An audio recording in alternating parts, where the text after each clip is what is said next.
पहले तो मैं ये बताऊंगा कि आज ये जो हमारा नश्तर टाउन का मरकज़ी दफ्तर का इफ्तिताह हुआ है, जो कि पप्पू खोखर साहब ने इधर दफ्तर खोला है। हमने पप्पू खोखर साहब को नश्तर टाउन का चेयरमैन मुकर्रर किया और आज कौमी ताजर इत्तेहाद मरकज़ी सदर मरकज़ी नश्तर टाउन का इधर इफ्तिताह हुआ ऑफिस का।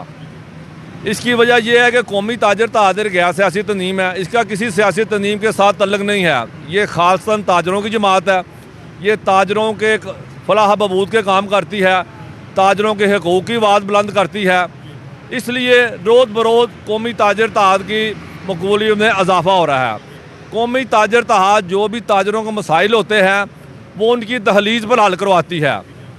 हमारे कायद ख्वाजा दर गुलशन साहब ने भी इससे पहले भी जितने भी ताजरों के मसाइल हुए उनकी दहलीज़ पर हल करवाए और इंशाअल्लाह नश्तर टाउन के भी जो मसाइल होंगे वो इनकी दहलीज़ पर ही हल होंगे।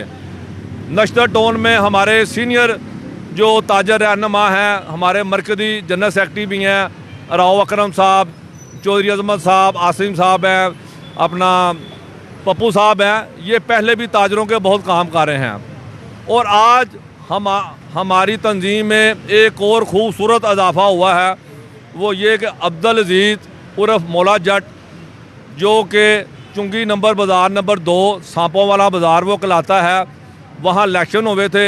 अब्दुल अजीज़ साहब वहाँ पर इलेक्शन जीते हैं और ये इन्होंने कौमी ताजर इत्तेहाद में शमूलियत का ऐलान किया है। सर आप मौला जट, आप तो खुद मौला जट थे इस बाजार के, आखिर कौमी ताजर इत्तेहाद पाकिस्तान ज्वाइन करने की बेसिकली वजह क्या है? नहीं, कल्ला बंदा तो कुछ भी नहीं होता, कड़ी के साथ कड़ी मिलेगी तो काम होगा। मौला जट का नाम ही काफ़ी है। हाँ जी, नहीं वो तो ठीक है, लेकिन भाइयों के साथ चलेंगे तो फिर ही चलेगा ना सिलसिला।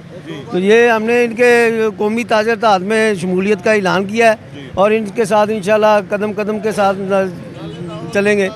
राव अकरम साहब हमारे बुज़ुर्ग हैं, ये इनके तामन से भी हमने बड़े काम किए हैं, तो इनकी मेहरबानी है। सर क्या समझते हैं ताजरों के हवाले से कौन से मसाइल हैं, चूँकि मेन बाजार के हवाले से जो प्योरिटी पे हल होने चाहिए, तजावुज़ात के भरमार है, रेट प्राइस और मुख्तलिफ जिस तरह मसाइल हैं, यहाँ पे पब्लिक के लिए कोई काम करने जा रहे हैं?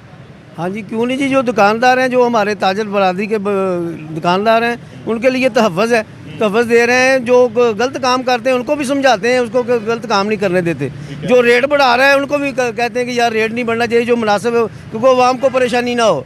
अगर ये चीज़ें नहीं होगी तो फिर तो ये सिलसिला, जो एक 10 रुपये की चीज़ 20 रुपये की बेचेगा, उसको पूछने वाला ही कोई नहीं है। कौमी ताजर इत्तेहाद पाकिस्तान के अंदर एक खूबसूरत इजाफा मलिक अब्दुल अजीज़ साहब की सूरत में हुआ। हमारे साथ फ़ख्र खोखर बरादरी की शान पप्पू खोखर साहब मौजूद है हमारे साथ। हम इनसे बात करेंगे, इनकी सरबराही में मलिक अब्दुल अजीज़ साहब का एक खूबसूरत इजाफा हुआ। सर अब्दुल अजीज़ जट साहब हमारे बड़े खूबसूरत दोस्त हैं और इनकी मेहरबानी, इन्होंने हमारी तहरीक में आके शमूलियत इख्तियार की है कौमी ताजर इत्तेहाद पाकिस्तान में। और ख़ासकर मलिक खालिद साहब का शुक्रिया अदा करते हैं जिन्होंने आके हमारे दफ्तर का इफ्तिताह किया। और चौधरी अरशद साहब जो आपकी बैक पे खड़े हैं, राव अकरम साहब और हमारे चौधरी अजमत साहब हैं, आसिम साहब हैं और अरकम साहब हैं जनरल सेक्रेटरी नश्तर के। और हम इन सब का शुक्रिया अदा करते हैं और ख़ासकर अपने अब्दुल अजीज़ जट साहब का, जिन्होंने हमारी कौमी ताजर इत्तेहाद में शमूलियत का ऐलान किया है। बिस्मिल्लाहिर्रहमानिर्रहीम।